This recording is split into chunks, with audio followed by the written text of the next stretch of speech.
Jiulize, je, uliwahi kukaa mahali fulani, kuketi mahala fulani katika ukimya na kutafakari juu ya maneno unayoyasema? Kwa jina la Baba na la Mwana na la Roho Mtakatifu. Wengi tunafanya ishara ya msalaba zaidi ya mara 1000 kwa siku.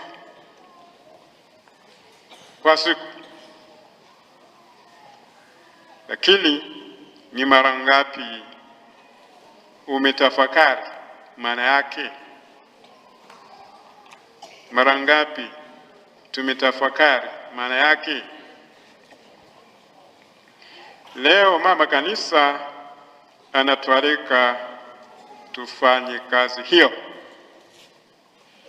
kutafakari juu ya sala hiyo.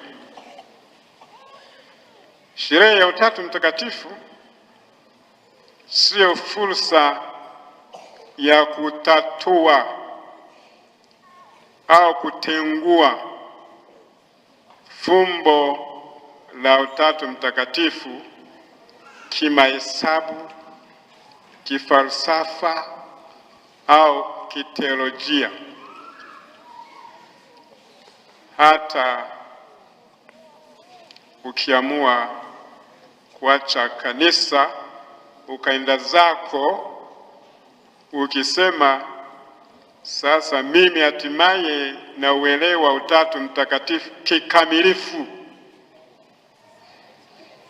nitakushangaa sana na utakuwa unajidanganya, kwani hata watakatifu na wanateolojia mashuhuri kama Mtakatifu Agustino wa Hippo walikiri kuwa fumbo la Utatu Mtakatifu ni kubwa sana kuliko akili ya binadamu. Akili ya binadamu ni kama tone mbele ya akili ya Mungu ambayo ni kama bahari. Soma Zaburi ya 40 aya 12 hadi 26 na Zaburi ya 139 aya 17 hadi 18. Swali la kujiuliza leo sio kama tunaweza kuelewa Utatu Mtakatifu kikamilifu, bali swali la kujiuliza la msingi kabisa ni hili: kama daima tunamwita Baba, Mwana na Roho Mtakatifu, kwa nini hatuigi? Kwa nini hawigi maisha yao jinsi wanavyoishi?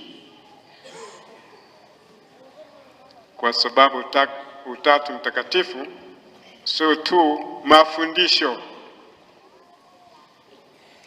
Utatu Mtakatifu ni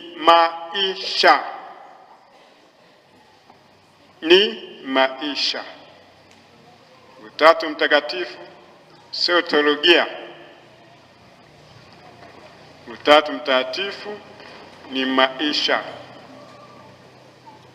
Mungu Baba, Mungu Mwana na Mungu Roho Mtakatifu wanaishi katika umoja kamili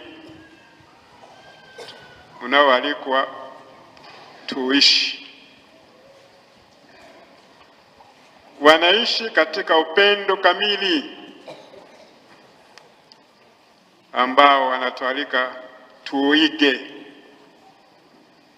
Wanaishi katika moyo wa kujitoa ulio kamili tunaoalikwa tuige. Tunajiuliza, Wakristo tuko wengi kama tunavyoona hapa, tumejaa kanisa, tuko wengi, mahudhurio kwa makubwa kanisani, na zaidi wakati wa sherehe, sikiwemo ziara, Krismasi, Pasaka, Pentekoste, sherehe ya Ekaristi imekaribia, mahudhurio makubwa sana. Kwenye hija kunakuwa na misongamano ya mahujaji,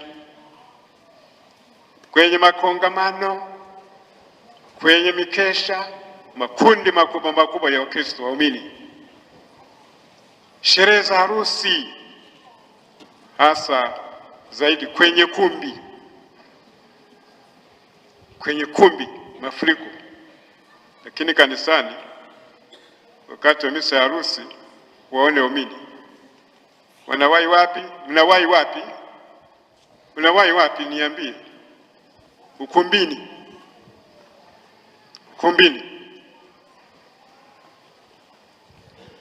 Lakini kwa nini? Kwa nini? Ni kwa sababu mara nyingi tunapofushwa na udanganyifu. Wakristo wengi tumepofushwa na udanganyifu.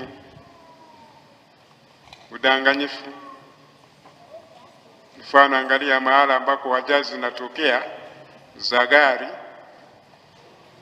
mtu baada ya kuokoa majeruhi anaanza kufanya nini? Kupora simu, pochi, kama ni trailer la vinywaji, la soda, la bia, unaona watu wanabeba makreti wanahamisha. Kama ni sukari hapo, basi magunia yanabeba. Au niseme ni majambazi wametoka makanisani, ni mahabusu, si ni jamii pale.